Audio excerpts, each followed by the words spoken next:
What's up, fellow RC addicts, enthusiasts, and people just interested in the hobby? If you haven't been able to tell by now that I really am not that comfortable talking on the camera or being in front of the camera and just talking in general. But I was on Facebook the other day, and in one of my Facebook groups, somebody had asked a question about their ESC. It was one of the Spektrum Firma Smart ESCs. I believe it was a 85 amp.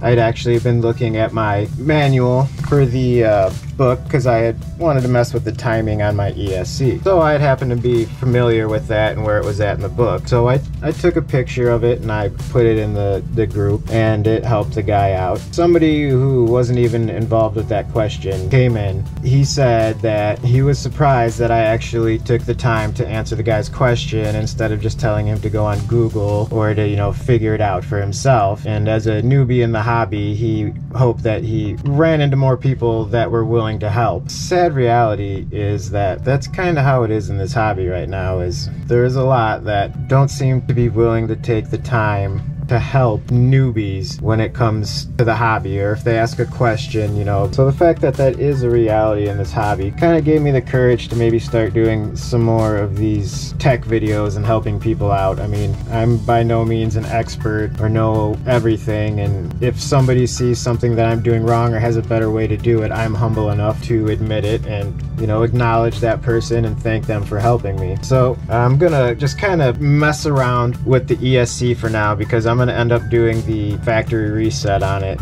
because I'm gonna be putting the speed gear on, and I kind of want to see the top speed I can get and go by steps with you guys. So we're gonna go back from factory setting and then just add the speed gear on, and that's kind of how we're gonna work it. But for now, I'm just gonna kind of show you how to mess around with the different settings. So as always, turn on the transmitter first, and then we're gonna be plugging in the batteries.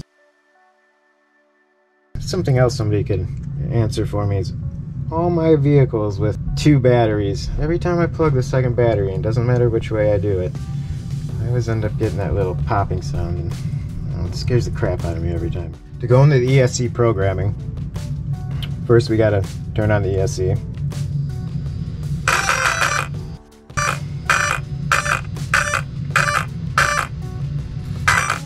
And then we're just gonna hold the set button for 1 second,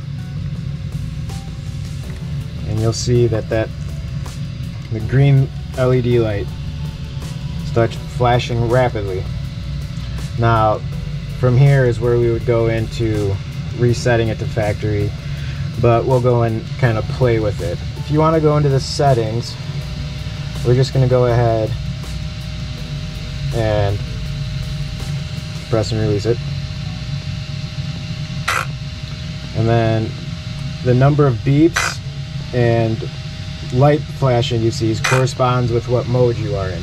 So the first mode you are in is running mode. So this is where you would select forward or brake, and you would not have a reverse on your controller. And then your other option would be forward, brake, and reverse. Factory is forward, brake, and reverse. So I'm going to keep it on that. So move to the next. We would just hit the button again, and now we see it's beeping twice and the light's flashing twice. So we are in motor rotation mode. So this is currently, the stock setting would be counterclockwise. So if we were to get a bigger motor and switch the motor the other way around, you'd want to switch it to clockwise. So we just hit the button again. And I honestly don't know why we have this mode, because it's battery mode, and your only option for this ESC at least is LiPo. Go into that, you have 4 modes, 4 flashes, 4 beeps. This is our BEC voltage from the factory. It comes from 7.4 volts. You can switch it to 6 volts. I don't know, maybe if you had a bigger servo that couldn't handle as much power, or you're running something light that you don't need to be doing a whole bunch of turning because you're doing a speed run, so you just want something that goes to 6 volts, you can switch it to that, but it is 7.4 from the factory. We'll switch to number 5.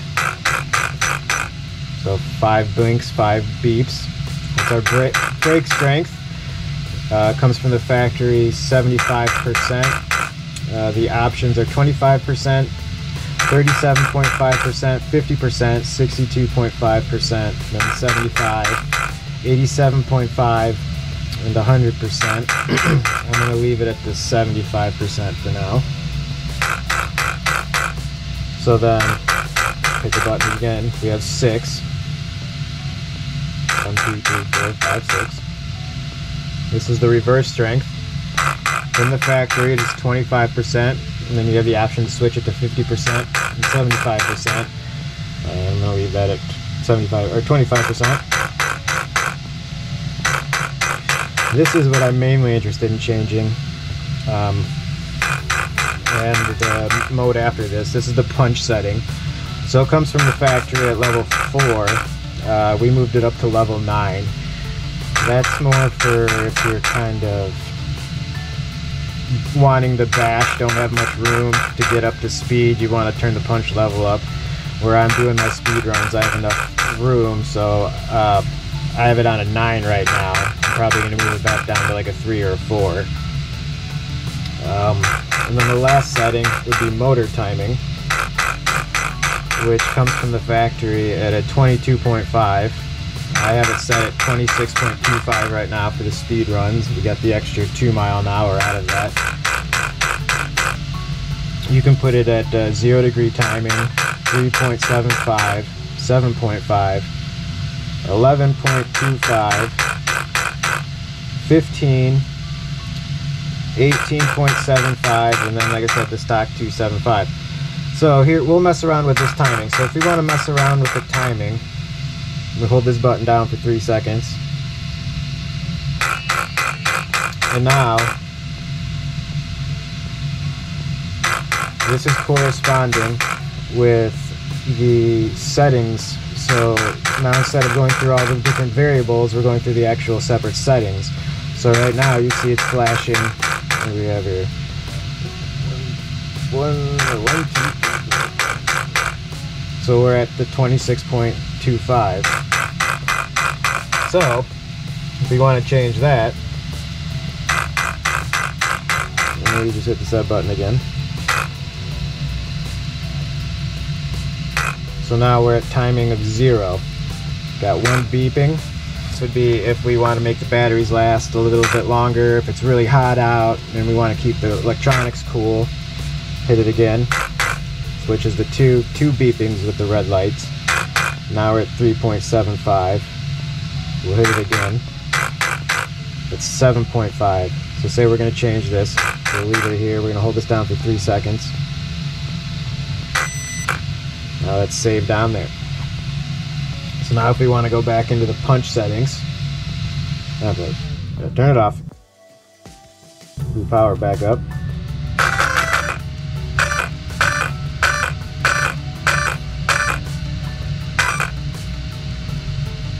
And we'll hold the button down for the set. Lights flashing, hold it down again. Now we're in mode 1. Once you get into this and you get kind of used to it, so we're going to punch settings, which is 7. So we just 1, 2, 3, 4.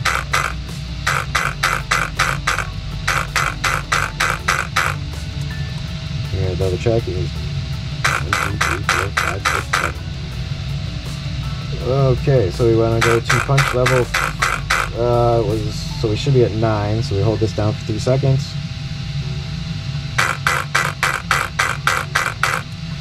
Yep, 1, 2, 3, 4, 5, 6, 7, 8, 9.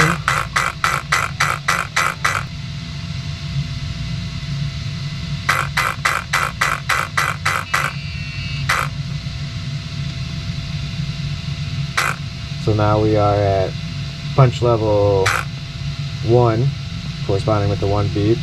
Hit it again. Punch level 2, corresponding with that. Punch level 3. Punch level 4, punch level 5, punch level 6. Save it, same thing, hold it down for 3 seconds. Good, turn it off. And then if we want to do the factory reset on the ESC, turn it back on. Making sure we have the transmitter on. It is usually the light. Go into the set mode. Flashing lights. Once we're in that set mode, I'm just going to hold this down for 5 seconds. 1,000, 2,000, 3,000, 4,000, 5,000. And we should be factory reset. So, turn that back off right now. The fact that people were actually happy that somebody took the time to just take a picture of the directions and help a fellow enthusiast out, it's kind of sad. If anybody has any questions on this page, go ahead and ask them. I'll try to answer them, or hopefully somebody else who's a member can answer them. I'm just trying to help everyone be able to enjoy their RCs as much as I enjoy mine. So hopefully we'll be doing more videos like this as well. You guys let me know if you like them or not. If you do, give it a thumbs up. If you're not subscribed, please go ahead and subscribe to the channel. If not, at least have fun with your RCs. Till next time, Bird on out.